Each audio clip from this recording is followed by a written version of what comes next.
감사합니다. 여러분 K-팝 스타 기억하세요? K-팝 스타 기억 못하시는 분 한번 손 들어볼까요? 되게 많이 나왔더라고요. 모르시는 분 있네요. 네. 우리 학생들 중에서 K-팝 스타 처음 봤다 하시는 분 알아요? 우리 중학생 알아요? 주원이는 모르겠다, 그렇죠?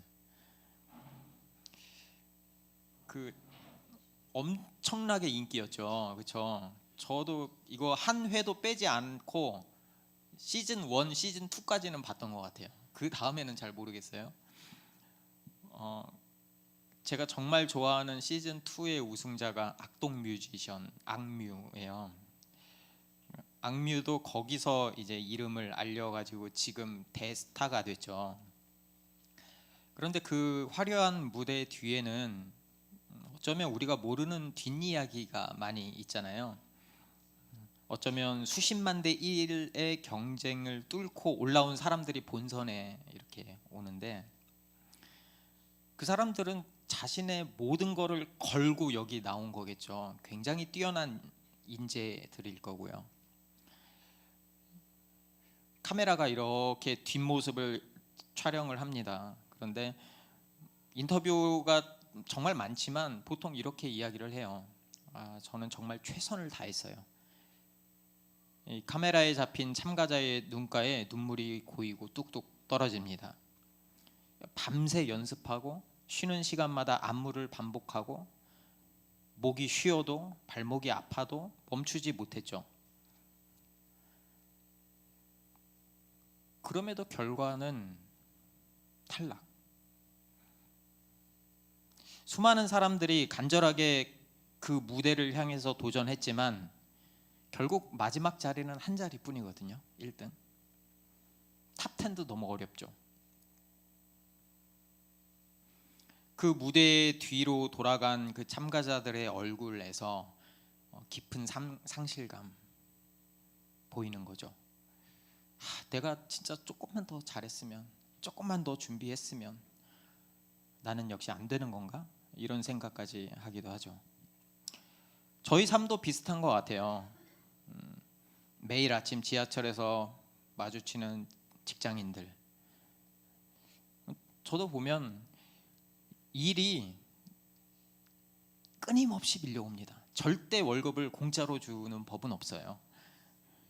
매번 실적에 쫓기고 성과를 내야 한다는 압박감이, 저도 야근하고 싶어서 야근하겠어요? 아니에요. 그 압박감이 있거든요. 그러니까 일도 많고, 그러니까 뒤에까지 남아서 일을 해야 되는 거죠.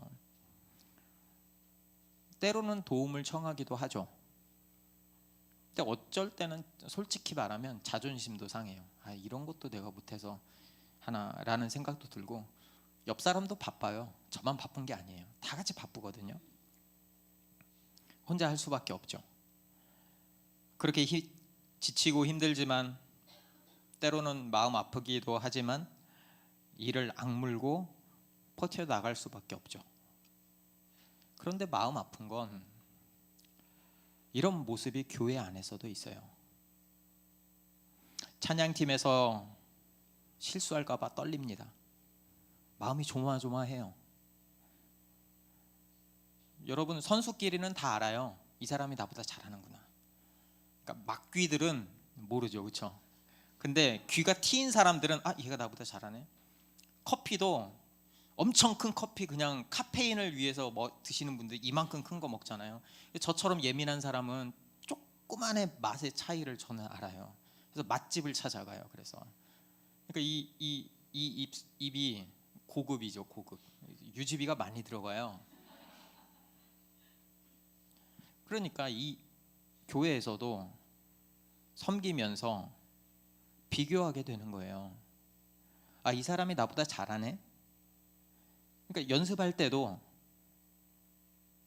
이 섬기는 기쁨보다 누가 더 잘하나 비교하게 되고 서로 눈치를 봅니다. 그러면 어떤 현상이 일어나는지 아세요? 더 잘하는 사람들끼리만 모여요. 잘 못하는 사람들은 자연스럽게 밀려납니다. 소외되죠. 나중에는 이렇게 말해요. 저 이제 그만둘래요. 이렇게 조용히 자리를 비우는 사람들이 생깁니다. 때로는 섬기다가 지친 성도들이 찾아오기도 해요. 아, 이제 더는 못하겠어요. 어떤 섬김이는 상처받고 교회를 떠나기도 하고, 어떤 이는 섬김의 자리를 내려놓기도 합니다. 번아웃이 온 거죠. 분명히 섬김은 은혜의 자리인데 무거운 짐이 되어버린 지 오래입니다. 왜 이런 일이 교회에서 일어날까요?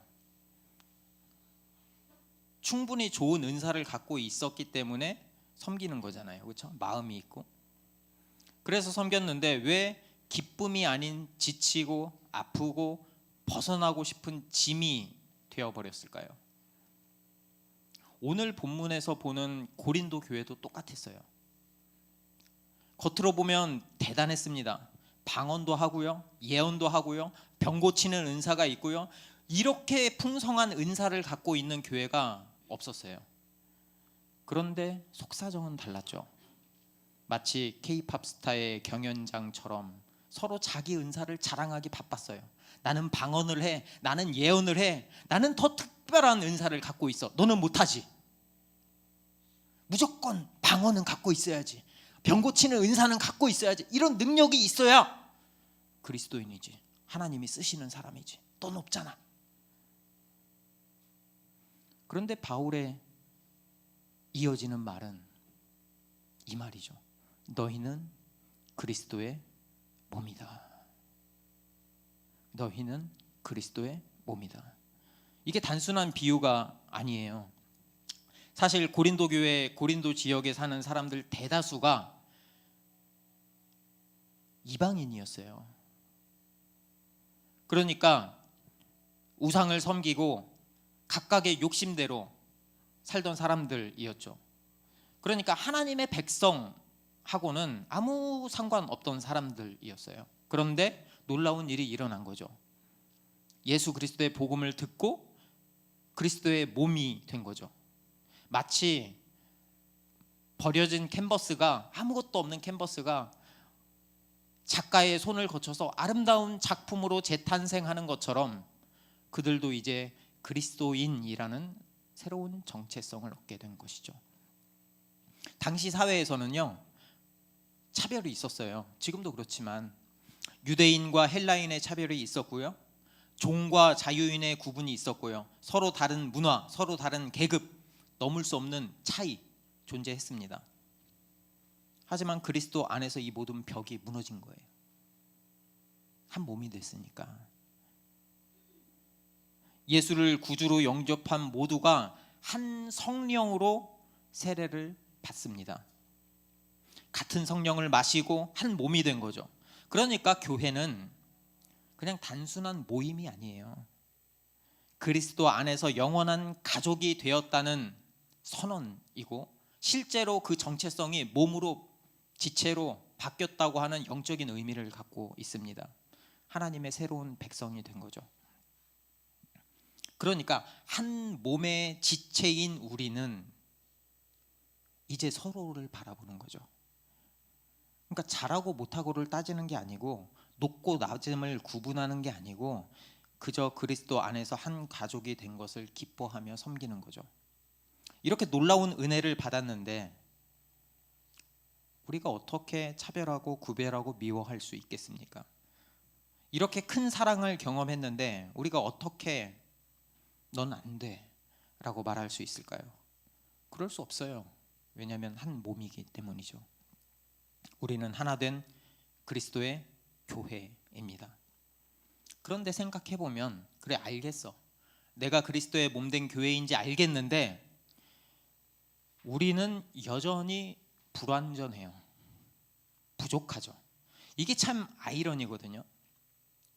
아니, 완벽하신 하나님이 왜 우리를 이렇게 만드셨을까요? 왜 매번 나는 넘어지고 깨어지고 상처받고 이렇게 불완전할 걸까요? 때로는 원망스러워요. 하나님, 왜 저를 좀 더 완전하게 만드시지 않았어요. 왜 저는 매번 이렇게 부족합니까? 왜 저는 이렇게 열심히 하는데 해도 안 됩니까? 이렇게 원망한 적 없으세요? 저 엄청 많아요. 원망한 적. 제가 그 몸이 유연하지 못해요. 유연하지 못하다는 말은 운동도 못하고 음악에도 재능이 없고, 제가 피아노를 초등학교 2학년 때부터 배웠거든요. 중학교 2학년 때까지 배웠어요. 엄청 오래 배웠거든요. 저 어디까지 진도 나간지 아세요? 체르니 40번까지 갔어요. 어마어마합니다. 스펙만 보면. 근데 못 쳐요. 어디 가서 이제 피아노 친다 얘기도 안 해요. 그때 저 많이 얘기했어요. 많이 하나님한테. 맨날 이 선생님이 예전에 자 이런 거 두고 이렇게 팍 쳤거든요. 이렇게 찌다가 안 돼! 이러고 탁 치고 이거 엄청 많이 맞았어요. 근데 저희 어머니가 이제 피아노 선생님하고 친하니까 땡땡이도 못 치고, 그때 이 말 많이. 다른 사람들은 진도가 그렇게 빨리 나가는데 나는 왜 이 모양이에요? 이렇게 원망 많이 했던 것 같아요. 그런데 바울이 고린도전서 12장 18절에서 이렇게 말해요. 하나님이 그 원하시는 대로 지체를 각각 몸에 두셨으니. 그러니까 하나님 마음대로 만드신 거래요. 이거는 우리가 부족한 거는 실수도 아니고 우연도 아니고 하나님의 위대한 설계라고 말하고 있습니다. 그러니까 이거는 마치 퍼즐 같아요. 퍼즐. 하나의 퍼즐 조각을 보면 이게 뭐에 쓰는 건지 잘 모르죠. 우리가 울퉁불퉁하고 구멍도 나 있고요. 이 혼자서는 아무것도 아닌 것 같아요. 그런데 이 조각들이 맞춰질 때 비로소 아름다운 그림이 완성이 되는 거죠. 우리의 몸을 보면 더 잘 알 수가 있어요. 심장은 한순간도 쉬지 않고 뛰죠. 폐는 잠든 사이에도 숨을 쉽니다. 간은 보이지 않는 곳에서 묵묵히 독을 걸러내죠. 각자의 역할이 달라도 모두가 한 생명을 이어나가기 위해서 꼭 필요한 존재 되는 거죠. 우리는 늘 완벽해지고 싶어 합니다. 왜 안 그러겠어요? 더 잘하고 싶은 게 사람의 마음이잖아요. 혼자서 다 할 수 있다면 얼마나 좋을까, 이런 슈퍼맨 같은 꿈을 꾸기도 합니다. 하지만 하나님은 우리를 다르게 보세요. 모든 장기가 심장이 된다면 피는 뿜어내기만 하고 받아들일 곳이 없겠죠. 모든 장기가 폐라면 안 되겠죠. 몸의 어느 하나도 그 자리에서 섬기지 않는다면, 또 섬김을 받지 않는다면 그것은 몸으로 존재할 수 없어요. 거기서 탈이 나는 거죠. 문제가 생기는 거죠. 그 몸은 무너져 버리고 말 거예요. 이거 이야기 아세요? 그 마오쩌둥 이야기 아세요? 1956년에 마오쩌둥이 그 현지 그 지도를 나갔어요. 그 마오쩌둥이라는 지도자가 그 인민이라고 그러죠. 국민을 엄청 생각하는 지도자였거든요. 근데 나갔는데 참새가 벼를 쪼아먹고 있는 거예요. 그 당시에 중국은 식량난에 시달리고 있었고 굶어 죽는 사람들이 엄청 많았거든요. 그러니까 마오쩌둥이 가면서 한마디 했어요. 참새는 해로운 새다. 이 한마디가 엄청난 반향을 일으킵니다. 중국 전역에서 참새 퇴치 운동이 일어난 거예요. 그래서 1년 만에 2억 5천만 마리의 참새가 사라졌대요. 이 참새가 2억 5천만 마리가 벼를 얼마나 많이 먹었겠어요. 엄청나게 먹었겠죠. 이제 농부들이 이거 1년 만에 이걸 잡고 기대에 부풀었습니다. 이제 우리는 풍년이야. 참새가 없으니까. 하지만 정반대의 결과가 일어났죠. 참새가 사라지니까 참새가 먹었던 황충, 메뚜기 떼가 더 많아진 거예요. 통제불능이 됐죠. 결국 이 곤충들이 곡식을 더 많이 먹어서 흉작이 되고 수천만 명이 굶주림에 시달리게 됐습니다. 참새만 없으면 될 것 같았죠. 더 좋을 것 같았죠. 우리도 못하는 사람은 좀 배제하고 잘하는 사람끼리만 하면 더 잘 될 것 같잖아요. 근데 교회가 안 그래요. 교회가 이 자연의 모습만 봐도 이 다양성이라는 게 얼마나 중요한지 그들이 늦게 깨달은 거죠. 보잘것없어 보이는 이 참새가 사실은 엄청나게 중요한 역할을 생태계 안에서 하고 있었던 겁니다. 그래서 하나님이 이 본문에서 19절 20절에서 이렇게 이야기해요. 만일 다 한 지체뿐이면 몸은 어디냐? 이제 지체는 많으나 몸은 하나라. 이렇게 말하고 있는 거죠. 이게 바로 하나님의 설계입니다. 그러니까 우리가 불완전한 이유는 실수가 아니에요. 오히려 축복의 씨앗이죠. 서로가 서로를 필요로 하게 하고 서로가 서로를 도울 수밖에 없게 하신 하나님의 놀라운 지혜입니다. 이게 바로 교회의 신비죠. 다양성 속의 하나됨, 불완전함이 만드는 완성. 하나님이 이런 교회를 디자인하신 거예요. 우리 가운데 어떤 사람은 강한 지체가 있고 어떤 사람은 약한 지체가 있어요. 그러니까 약한 지체가 없다면, 만약에 여기서 다 완벽한 그 슈퍼맨들, 슈퍼우먼들이라면 서로를 돌볼 필요가 없죠. 각자 잘난 맛에 살기 바쁘고 뭐 따뜻한 시선조차 나눌 필요가 없죠. 내가 완벽한데 저 사람도 완벽한데 도움이 뭐가 필요해요. 저희 첫째가 어릴 때 많이 아팠어요. 그러니까 어릴 때 보면 열경련이 많이 났거든요. 어렸을 때.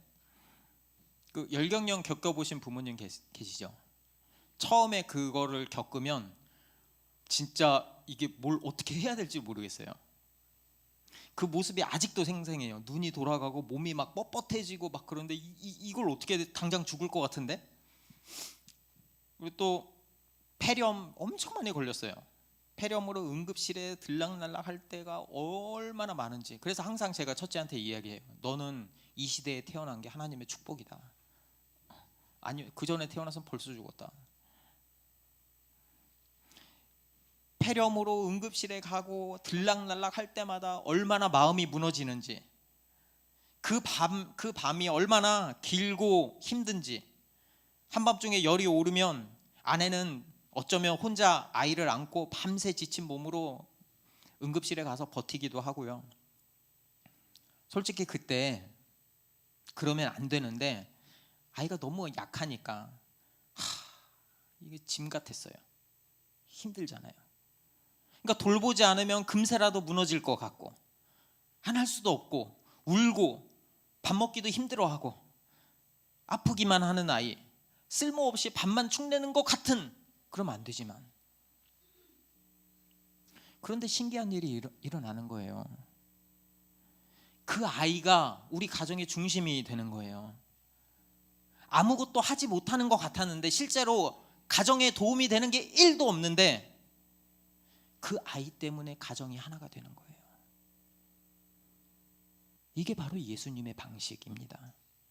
가장 높은 곳에 계셨던 그 하나님이 이 땅에 내려오셨습니다. 연약한 인간의 몸을 입으시고 우리 죄를 대신해서 십자가에 못 박히셨죠. 그 생명을 내어주신 섬김이 있었기에 지금 우리가 있는 거 아닙니까?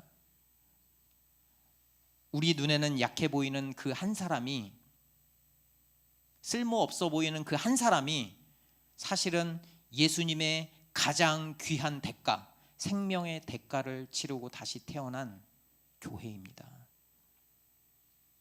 쓸모없는 사람은 없어요. 모두가 귀합니다.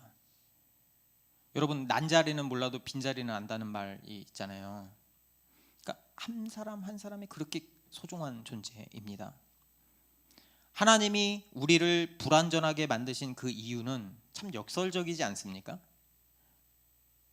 어느 누구도 차별하지 않으시고 기능이나 능력에 상관없이 누구나 똑같이 귀한 존재라는 것을 보여주시려고 하나님이 우리를 한 몸 가운데 지체로 만드신 겁니다. 만약에 그 아이가 없었다면 우리 아이가 없었다면 우리가 서로를 그렇게 깊이 의지하지는 않았을 거예요. 그러니까 존재 자체가 우리 가정의 축복이 된 거죠. 아이가 있었기에 우리 삶의 진짜 가족이 무엇인지 알게 된 거죠. 교회도 마찬가지입니다. 서로의 연약함이 우리를 하나 되게 하고 서로의 부족함이 우리를 서로 사랑하고 섬기게 만들게 됩니다. 그게 바로 하나님의 방식이죠. 약한 자를 통해 강한 자를 부끄럽게 하시고 부족한 자를 통해서 온전함을 이루는 하나님의 그 놀라운 역설이 바로 교회의 모습입니다. 그것을 가장 잘 섬기신 분이 바로 예수님이죠. 제가 이 섬김이라는 거에 대해서 쭉 좀 책을 찾아보다가 교실 속 자존감이라는 책을 한 권 읽었어요. 거기서 이런 이야기가 나와요. 이게 주인공이거든요. 주인공이 자기 글을 쓴 건데 이민자였어요. 미국의 시카고에 이민한 사람이었는데 8살 때 이민을 갔대요. 영어를 한마디도 못했대요. 그러니까 하루 종일 학교에서는 입을 꼭 다물고 있는 거예요. 첫 학기 성적표를 받았습니다. 놀라워요. 미술이 A인가 그랬어요. 나머지 올 F. 그걸 받아보고 자기의 현실을 깨달은 거예요. 자기는 말만 안 했는데 F까지 받을 줄 몰랐겠죠. 그것도 한 과목도 아니고 전부가. 나는 희망이 없구나. 나는 안 되는구나. 어린 마음에 8살짜리인데 그렇게 마음을 가졌대요. 그런데 어떤 한 선생님이 이 아이를 발견합니다. 근데 굳이 그렇게 하지 않아도 됐거든요. 자기의 롤은 아니었거든요. 그런데 이 아이에게 주목하고 매일 쉬는 시간에 다른 아이들이 놀 때 이 아이를 불러다가 영한사전과 그 그림을 들고 와서 아이를 가르쳤다고 합니다. 어느 날 시간이 쭉 지나서 10문제를 한 30분 40분 동안 막 힘들게 막 이렇게 풀었대요. 근데 선생님이 책상 맨 위에다가 100점 딱 써주고 거기다가 원더풀 크게 써줬대요. 그리고 그 아이가 이전에는 볼 수 없던 가장 따뜻한 미소를 그 아이한테 보여줬대요. 어둠을 뚫고 들어오는 그 한 줄기 같은 그 미소가 그 아이의 인생을 바꿔버립니다. 그래서 35년이 지났어요. 거기서 35년이 쫙 지나서 저 사람이 그 하버드의 굉장히 유명한 그 학자가 됐대요. 그래서 35년 만에 이게 이제 선생님 사진이 있길래 찾아서 전화를 했대요.